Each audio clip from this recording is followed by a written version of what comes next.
आज का हमारा बहुत ही सुंदर विषय है संवर और निर्जरा। भाई और बहनों, भगवान महावीर ने दो तरह के धर्म बताए, एक तो संवर और दूसरा निर्जरा।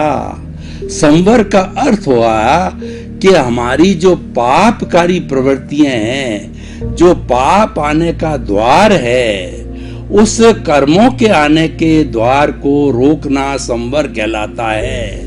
और वह आता है मिथ्यात्व अविरति, मिथ्यात्व अविरति और अपने कषाय योग, मिथ्यात्व अविरति, प्रमाद, कषाय और योग।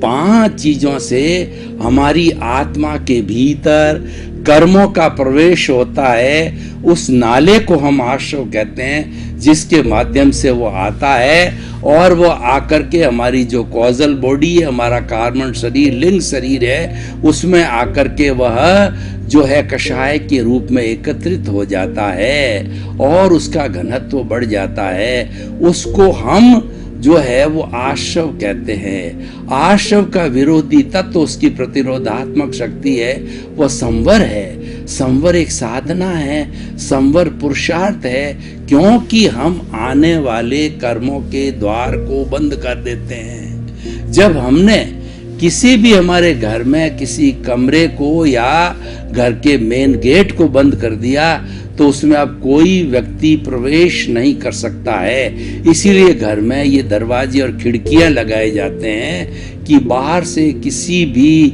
हवा का, आंधी का, व्यक्ति का, जानवर का प्रवेश न हो। उसको बंद करना संवर कहलाता है। और ये संवर धर्म है, यानी हमारा जो कर्म है वो अधर्म है। क्योंकि कर्म 2 तरह के होते हैं, एक तो पुण्य का होता है और पाप का होता है। पुण्य का जो कर्म होता है वह सोने की बेड़ी है, वो व्यक्ति को सुख की अनुभूति कराता है। व्यक्ति का धन, दौलत, ऐश्वर्य, पद, प्रतिष्ठा, नाम, इसकी श्री वृद्धि करता है। पाप होता है वह दुख का जो है, जब इसका उदय होता है तब वो दुख देता है। दुख के अंदर पैसे की कमी, बीमारी, लड़ाई झगड़ा, कलह, टंटा, ये सारी जो है वो दुख देने वाली प्रवृत्तियां रहती है। तो ये कर्मों के आने के द्वार को बंद करना संवर कहलाता है। संवर बहुत बड़ी साधना है।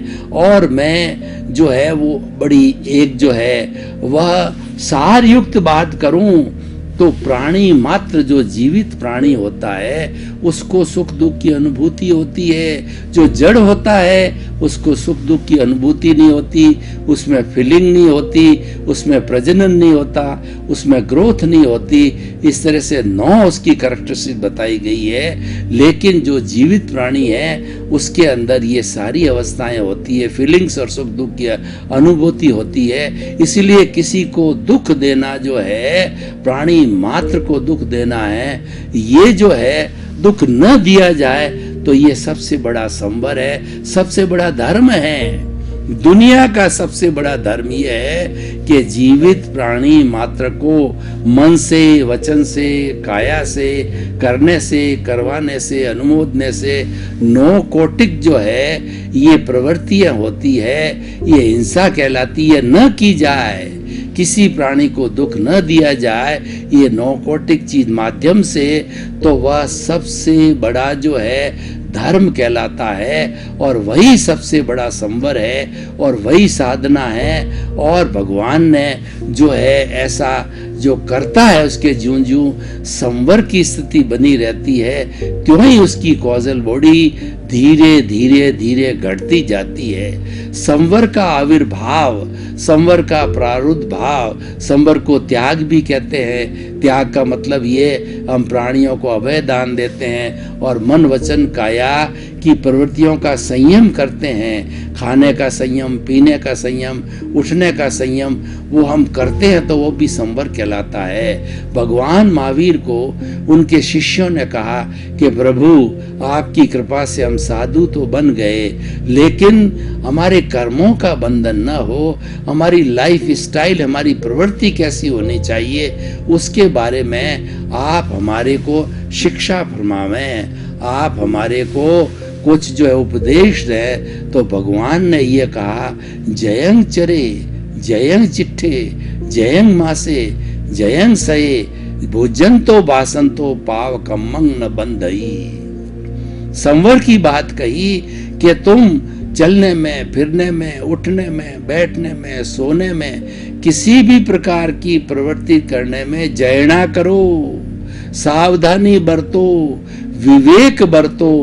विवेक बरतने का ये है कि तुम चल रहे हो तो तुम्हारा ध्यान जो है लेफ्ट राइट में नहीं होकर के सामने 5, 7, 10 फुट तक रहना चाहिए, ताकि कोई बेचारा छोटा चींटी जैसा जानवर हो आपके पाँव के नीचे न आए। आप सोने के पहले पूंजो उस स्थान को कि कोई जीव तो नहीं है और आपके सोने से वो मर नहीं जाए। और खाने में पीने में आप देखिए कि आपके बर्तनों में कोई जानवर तो नहीं वो भोजन में आपके साथ में चला जाए।